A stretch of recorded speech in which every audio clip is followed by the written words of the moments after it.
o büyük Arap alimi birileri hakkında tenkitler hazırladığı En-Nurul Halid'i ders olarak takrir ediyormuş.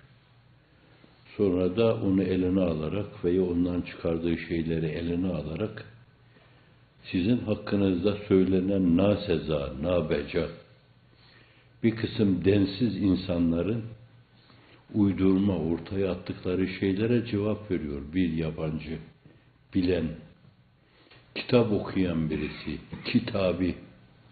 kitaptan haberi olan birisi, okuduğu şeyleri sırtında şey gibi taşımış değil, okumuş, okuduğunu anlamış ve elimden bırakmıyorum demiş orada. Hoş bir misal verdi. Böyle cümleleri sağından solundan keser, biçer, yarısını söyler, yarısını söylemezseniz şayet kendiniz komik duruma düşersiniz. Kur'an-ı Kerim dedi ki diyor o, فَوَيْلٌ لِلْمُصَلِّينَ Yuf olsun, veil olsun namaz kılanlara. Şimdi meseleyi burada bıraktığınız zaman da namaz kılanlara veil olsun. Ama arkasını kesiyorsunuz. اَلَّذ۪ينَ هُمْ عَنْ صَلَاتِهِمْ سَاهُونَ Namazlarını namaz gibi kılmıyorlar. Sehv ile, gafletle, uyuyarak orada, aradan çıkarma nevinden, alem görsün diye, yuf olsun bunlara, veil olsun bunlara, cehennemin en derin deresi mekan olsun bunlara diyor. Fakat bir sözü, bir cümleyi başından bir parça kopardığınızda, sonundan bir parça kopardığınızda aynı şey olur. Türk toplumunda yaygınca benzer bir vaka vardır, bir hadise. Bütün alemin virdi zebanidir. Bir laubaliye demişler ki, niye namaz kılmıyorsun? Niye kılayım ki demiş. Cenab-ı Hak Kur'an'da buyuruyor ki, la takrabus salate. Zinhar namaza yaklaşmayın diyor. Efendim, bir de len ile bunu deseydi, ben takrabu asla zinhar, ebedül ebed namaza yaklaşmayın belki. Onun gerisi de var diyorlar. La takrabus salate malum ve entum sükara. Aklınız başınızda değil, sarhoş iseniz, kendinizi uyuşturmuş iseniz namaza öyle yaklaşmayın. Namaz Allah'a karşı şuurun remzi bir ibadettir. Namazlaşarak yapıldığı zaman ibadet olur. El pençe divan durmanın bir manası vardır, rükûun bir manası vardır, kavmenin bir manası vardır, secdeye kapanmanın bir manası, kadenin bir manası, teşehhüdün bir manası vardır. Ve teşehhüdle adeta bir insan namazını miracın noktalanması gibi noktalar. Namaz müminin miracıdır, nurudur. Sefine-i dini namaz yürütür. İşte öyle. Namaz öyle bil ki o müminin miracıdır diyor İmam Rabbani Hazretleri. Ama la takrabus salate gerisi yok mu bunun? Ve entüm sükâre. Hafız değilim diyor. Bir kısım ceraid-i zift meseleyi ele alırken tabi baştakiler de öyle istediklerinden dolayı dünkü misalda geçtiği gibi yani yamacılar öyle istediklerinden dolayısıyla esasen o da cesaret aldıkça alıyor, attıkça atıyor, tuttukça tutuyor. Fakat hiçbirinin ne tutulur yanı var, ne değerlendirilir yanı var. Bunun gibi. Size bir de Kıtmir'in başından geçmiş bir vakayı, siz o zaman medyayı takip ediyordunuz ise şayet muttali olmuşsunuzdur.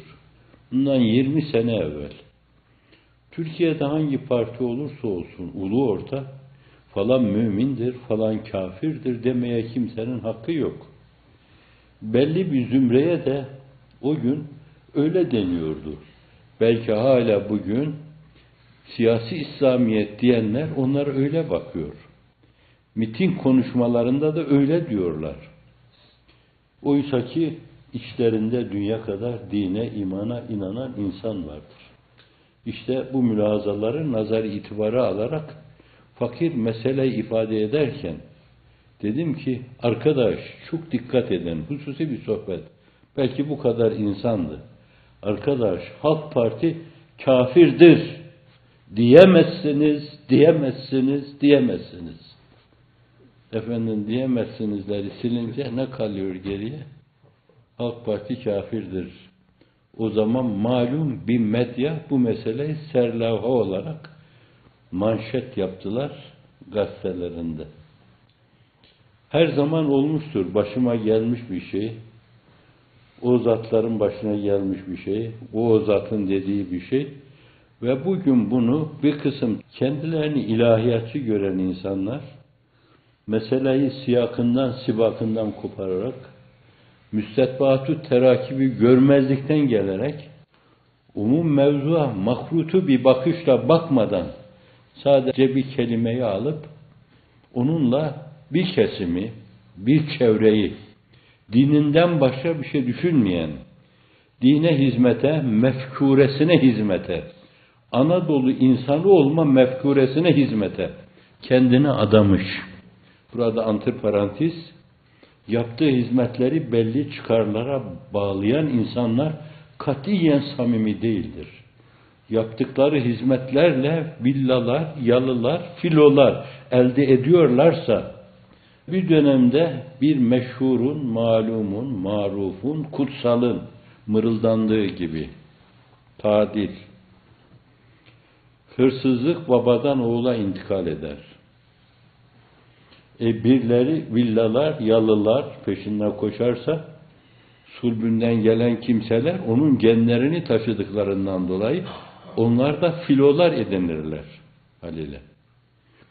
Belki uluslararası filolar edinmeyi düşünürler. Çok doğru söylemiş. Sadaka, babadan oğula hırsızlık, haramilik, eşkıyalık, irtişa, irtikap, ihtilas, intikal eder. O harami ise şayet öbürleri de 40 haramiler olur. Çevresi mabeyni humaynu, melesi onun bir yönüyle 40 haramiler olur. Evet, böyle sağından solundan kesmek suretiyle meseleleri farklı şekilde kompoze etme zannediyorum çok yakın bir gelecekte bu işi yapanları aklı başında insanlar nazarında gülünç duruma düşürecektir. Çoklarına önüne kameralar konacak ve onlara mikrofonlar uzatılacak, hissiyatları, mülahazalara alınacak.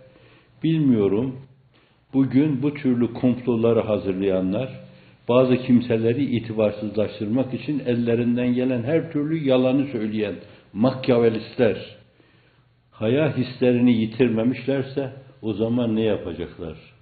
Ama haya hissini yitirmişse ne yapalım, dünya bunun böyle olmasını istiyor falan diyecekler.